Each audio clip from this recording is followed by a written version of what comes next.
COVID Watch Weekend. Review ng mga nagaganap sa nakaraang linggo sa ating laban kontra COVID-19. Pagkilala sa mga frontliners, talakayan sa iba't ibang issue kaugnay ng pandemya at pagtunghay sa sinasabi ng Biblia sa nararanasan nating krisis. COVID Watch Weekend. Magandang araw, ito po si Efren Palyurina sa ngalan ni Heidi Bernardo Sampang para sa isa na namang episode ng COVID Watch Weekend. Sa ating balitang COVID Watch, ang mga target ng pamahalaan tungkol sa pagbabakuna, ang pagtitiyak ng pamahalaan na maipapamahagi ng maayos ang mga darating pang bakuna, at ang investigasyon sa nasayang na bakuna sanhi ng sunog sa isang storage facility sa Zamboanga del Sur. Ang ating frontliner of the week ay ipakikilala ni Joy Kawayan Combatir. Ihahatid naman ni Mari Boyles Aragona ang isang special report tungkol sa tinatawag na vaccine inequality. Maririnig din natin ang isang napakahalagang devotional mula kay Kuya Dan Andrew Cura tungkol ito sa tinatawag na hate speech. At ngayon, para sa mga balita, narito si Grace Nemenyo. COVID-19 Watch. Balak ng pamahalaan na makapagturok ng 1 hanggang 1.5 milyong bakuna bawat araw simula sa November 20. Ito ang pahayag ni National Task Force for COVID-19 Chief Implementer Secretary Carlito Galvez Jr. nitong November 3. Idinagdag pa ni Galvez na target ng task force na makapagbakuna ng 15 million doses sa pagtatapos ng kasalukuyang buwan. Ipinaliwanag niya na kailangan para rito ang karagdagang vaccination sites sa mga mall, mga paaralan at mga function halls ng mga ahensya ng pamahalaan. Target din ng pamahalaan na mabakunahan ang hanggang 90% ng mga guro, estudyante at kawani ng mga paaralan. Kasama rin dito ang pagbibigay ng booster shots sa mga healthcare workers at hospital personnel. Nais ding maabot ng task force ang 70% full vaccination rate para sa mga senior citizens. Sa ngayon, 60% pa lang sa kanila ang nabigyan ng unang dose ng bakuna.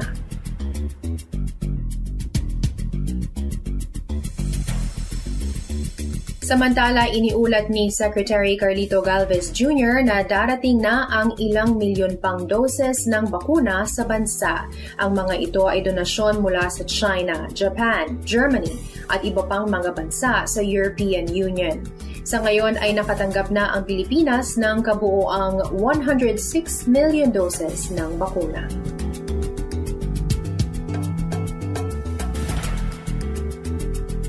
Inatasan naman ni Pangulong Rodrigo Duterte ang Armed Forces of the Philippines at ang Philippine National Police na gamitin ang mga resources nito para matiyak ang mabilis na paghatid ng bakuna sa lahat ng sulok ng bansa.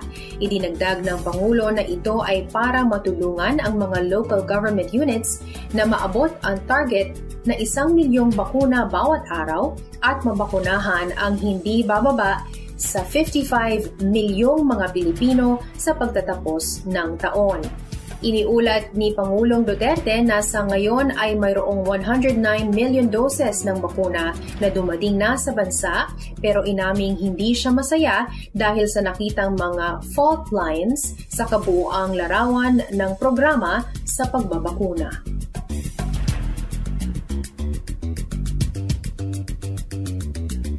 Sa ibang balita, tiniyak ni Health Secretary Francisco Duque III na ongoing na ang investigasyon sa nasayang na bakuna bunsod ng sunog sa isang government storage facility sa Zamboanga del Sur.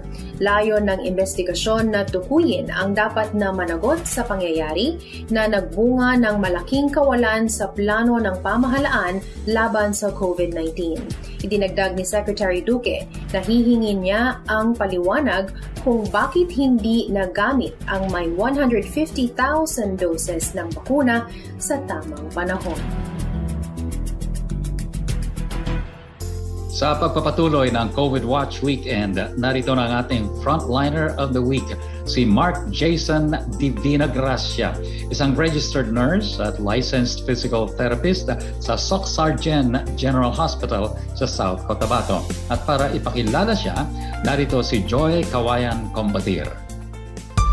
Matapang na hinarap ni Mark Jason Divina Gracia ang panawagang mag-volunteer bilang nurse sa COVID ward sa South Cotabato Provincial Hospital sa gitna ng pangamba at takot sa kasagsagan ng surge ng COVID-19.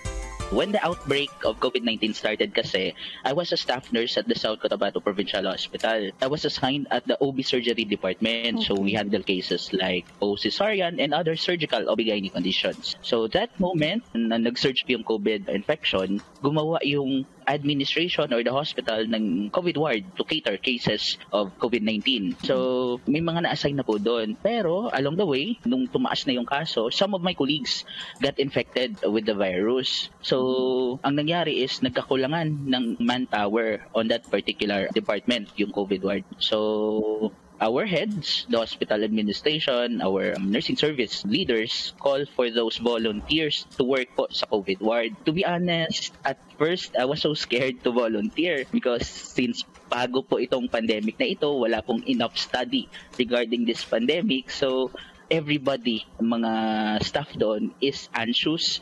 So, we're afraid to take risk para mag-duty sa COVID ward. Pero because na rin po sa call of duty, I took the risk of taking duty sa COVID ward namin. So I volunteered to be assigned at the COVID ward. Last year, yung kasagsagan talaga ng COVID, March, April, May, ganon. Ibinahagi ni Mark ang kanyang realizations, struggles at challenges na naranasan sa pagharap sa mga pasyenteng may COVID-19. The moment na na-assign na po ako doon, I have some realization. To be honest, my first day of duty sa COVID ward namin, I realized that our institution is not prepared for this kind of pandemic. Yung mga issue of lack of training sa mga staff, the proper donning and doffing of the PPEs, sa mga issue po sa scarcity of PPEs, and the institution itself, the protocol in handling COVID patients, it is unclear and inconsistent that time. So with these things happening, ang nangyari po, ako at yung iba kong mga kasamahan, we acquired the virus. I became a COVID-19 confirmed positive. So when I get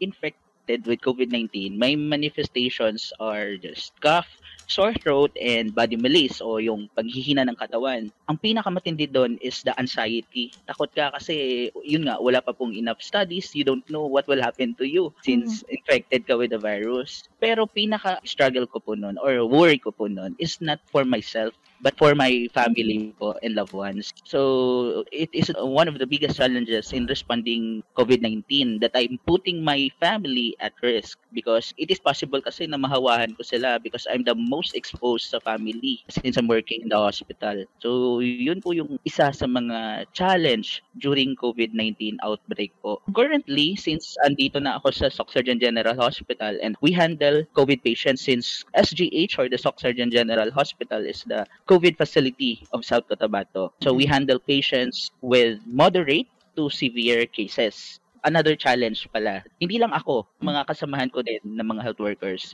na na-encounter is the stigma of the community. That we health workers are the spreader daw kuno of the virus and that pandemic is just a mere business. To the hospital, to the doctors, yun po yung stigma. Pero with these issues thrown to us, we still fulfill our duties. The duty to care and to provide quality healthcare to our patients. Lalo na nung kasagsagan ng COVID, ramdam talaga namin ng mga health workers yung pandidiri ng mga tao. I have a colleague, kasamahan sa South Cotabato Provincial Hospital, pinaalis sa kanyang apartment ng kanyang landlord because nagkaroon po siya ng COVID. Parang ang saklap bilang isang health worker, nagkasakit ka na, yung mental health mo, challenge na, tapos yun pa yung gagawin sa'yo ng community. Pero nowadays, this year, unti-unti naman na po natatanggap ng ating community kung ano talaga yung role namin ng mga frontliners, especially the nurses and the midwives, the nursing attendants sa pandemic na ito. Ibinahagi rin ng ating frontliner ang kanyang coping mechanism sa pagharap sa stress na dala ng pandemya.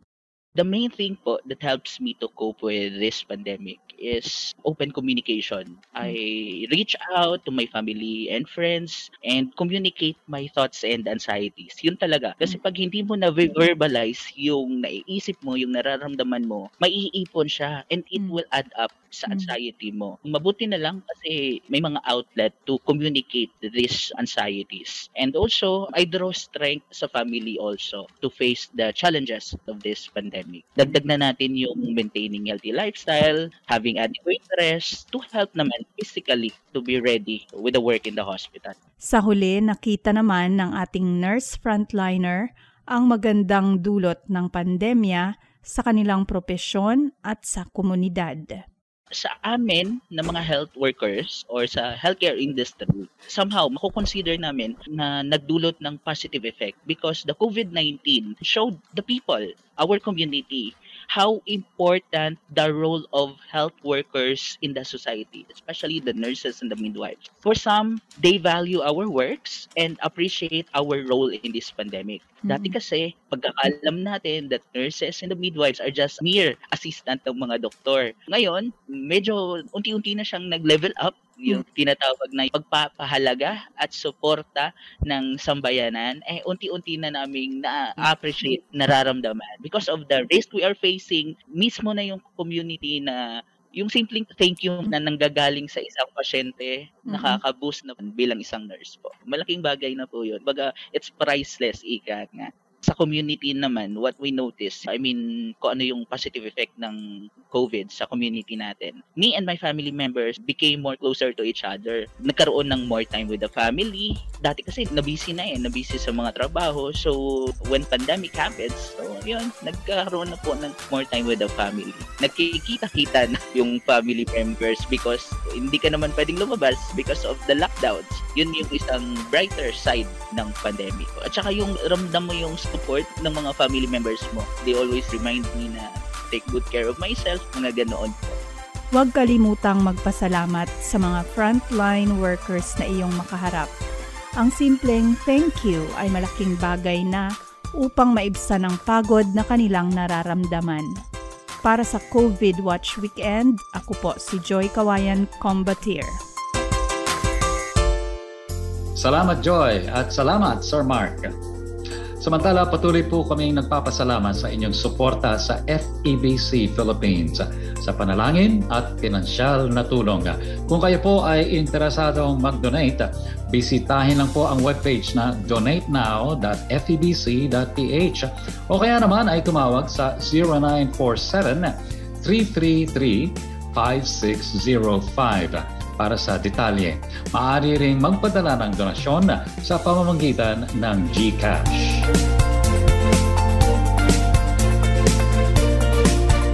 Sa pagpapatuloy ng COVID Watch Weekend, ibaling natin ang ating pansin sa mga bakuna. Hindi maikakailang laganap ang supply ng bakuna sa maraming mga bansa ngayon. Ang nakababahala ay hindi lahat ng mga bansa ay nagkakaroon ng supply nito para sa kanilang mga populasyon. Samantalang ang ibang bansa ay nagsasagawa na ng mga tinatawag na booster shots, marami pa rin ang wala nito kahit isang turok. Magdadalawang taon na ang pandemya. Bakit mayroon pa rin hindi pagkakapantay-pantay pagdating sa access sa bakuna? Pakinggan natin ang special report mula kay Mari Boyles Aragona. Hindi tuluyang matatapos ang COVID-19 hanggat hindi nagkakaroon ng pantay na akses sa bakuna laban sa virus ang lahat ng mga bansa.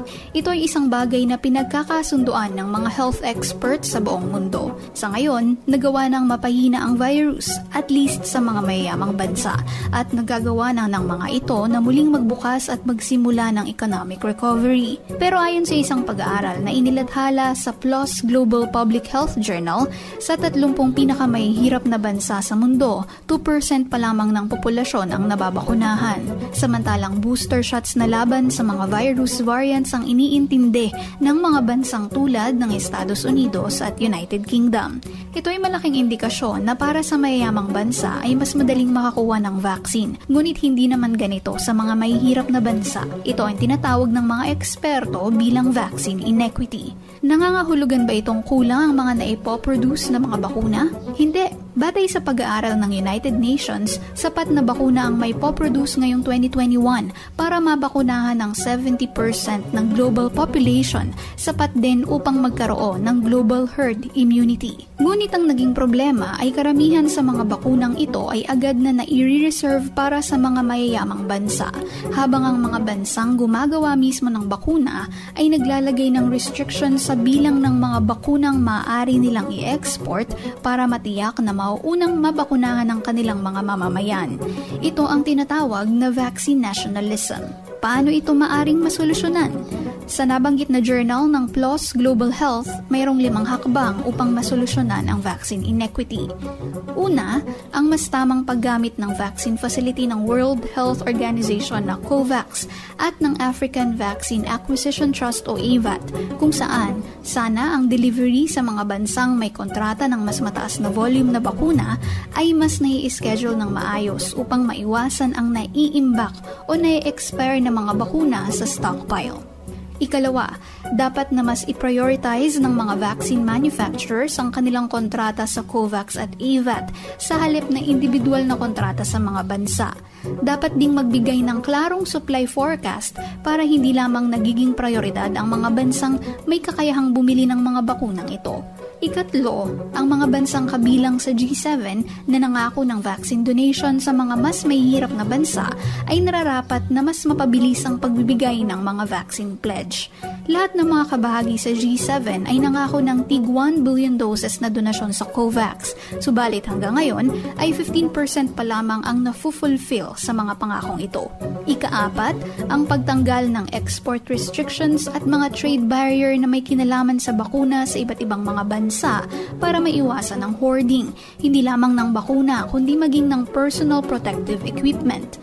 At ikalima ay ang bukas na pagtutulong-tulungan ng mga bansa upang maabot ang equity sa vaccine at vaccine access sa halip na nagkakanya-kanya. At maaring maabot natin ito. Lalo pa ngayong Setyembre ay pumirma sa Rome Pact ang mga miyembro ng G20 o kapulungan ng mauunlad na bansa para maabot ang vaccine objective na 40% ngayong taon. Habang ngayong Nobyembre naman ay magkakaroon ng special session ng WHO para tukuyin ito at iba pang mga aspeto ng pandemic response. Para sa FEBC News, ako po si Mari Boyles Aragona. Maraming salamat, Mari. Ngayon naman ay maririnig natin ang isang devotional mula sa CEO ng FEBC Philippines, Dan Andrew Cura. Tatalakayin niya ang isa sa mga naging laganap na bunga ng pandemya sa buong daigdig, ang tinatawag na hate speech. Pag-isipan natin ang pagbubulay na ito ni Kuya Dan Andrew Cura. Itinuturing na mabuting pinuno ang isang taong hindi nangingiming sabihin ang anumang nasa isip niya. Ang hindi naiisip ng marami ay mayroong masamang aspeto ang katangiang ito at ito'y inilantad ng pandemya. Ito ang tinatawag na hate speech, ang pananalitang bunsod ng masidhing pagkamuhi o pagkagalit. Ang hate speech ay pananalitang walang pakundangan at naglalayong manakit at manira ng pagkatao. Ito'y pananalitang tumutuligsa sa lahi, kasarian, relihiyon, kakayanan at iba pang mga pagkakailanlan sa isang tao. Ito ang wika ng ating kalihim Leonor Briones ng Department of Education sa kanyang pagsasalita sa harap ng Global Education Ministers Conference sa pagtugon sa hate speech nitong nakaraang Oktubre 26. Hate speech is understood as any kind of communication in speech, in writing, or behavior that attacks or uses pejorative or discriminatory language with reference to a person or a group on the basis of who they are.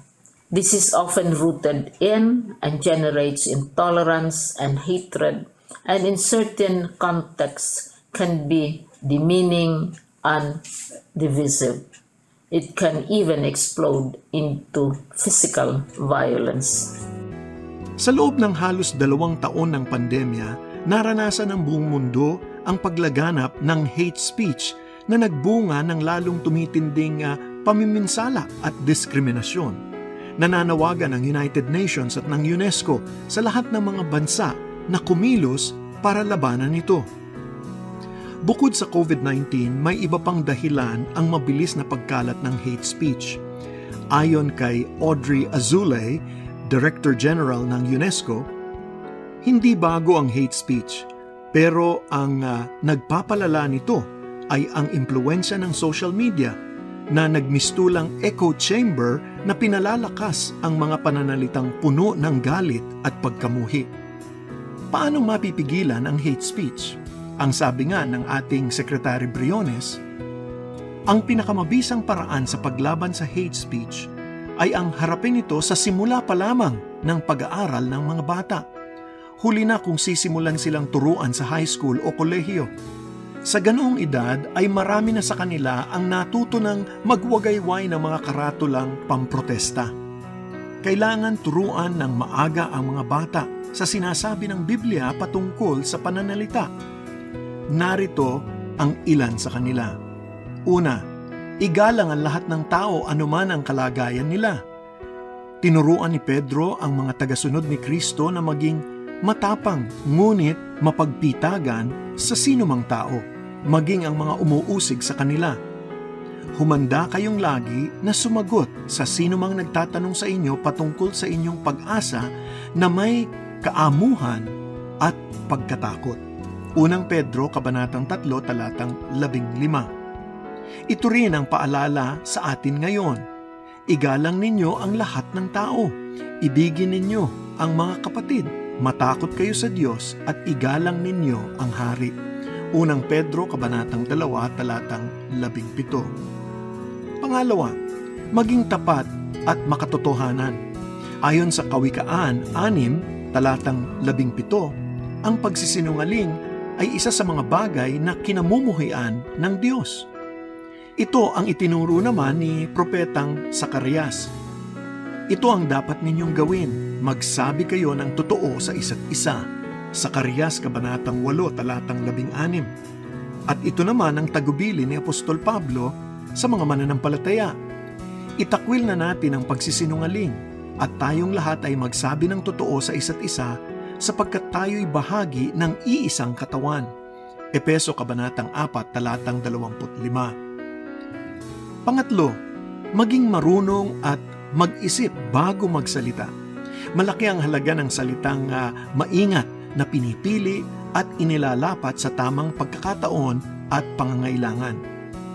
Kapag angkop sa panahon ang salitang binigkas para itong ginto sa lalagyang pilak. Kawikaan 25, Talatang 11. Tandaang walang ibinubungang mabuti ang pagsasalita ng padalos-dalos. Kahit ang mangmang ay parang marunong at nakauunawa kapag tahimik. Kawikaan 17, Talatang 28. Mabuti ng di hamak ang hangal kaysa sa tao ang sinasabi hindi na pinag-iisipan.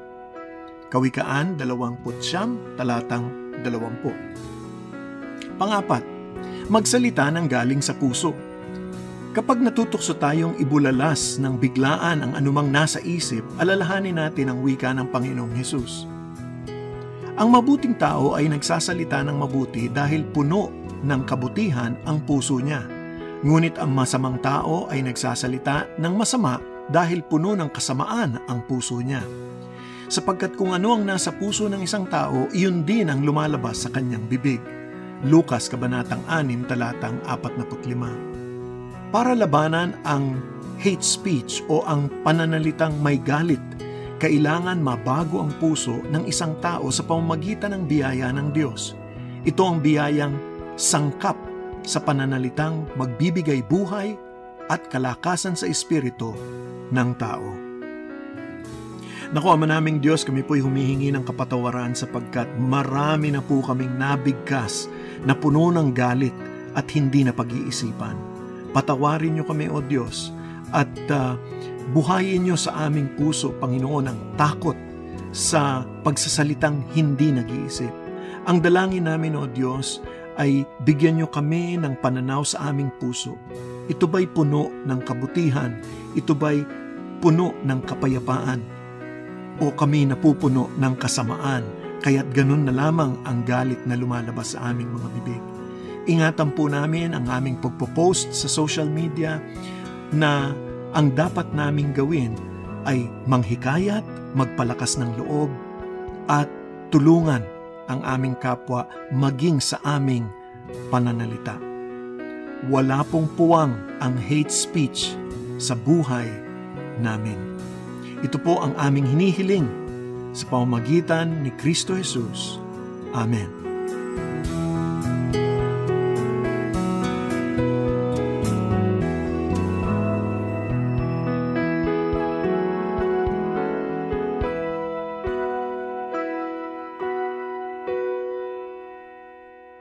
At dito po nagwawakas na naman ang isang COVID Watch Weekend. Lagi nating tandaan na hindi maidadahilan ang mga pagbabagong bunsod ng COVID-19 para tayo ay makasakit o makasira sa ating kapwa gamit ang pananalita. Sa araw-araw ay lalo nating pagsikapan na maging daluyan ng paghilom ang ating pagsasalita. Hanggang sa susunod na COVID Watch Weekend, ito po si Efren Palyurina sa ngalan ni Heidi Bernardo Sampang. Nagpapaalala nga, basta't laging handa at sama-sama sa kanyang lakas, kaya natin to. Subaybayan ang COVID Watch Weekend, linggo-linggo para sa napapanahong impormasyon at pananaw sa pagharap ng bayan sa krisis ng COVID. Para sa inyong mga komento at tanong, sundan ang mga Facebook page ng FEBC Philippines.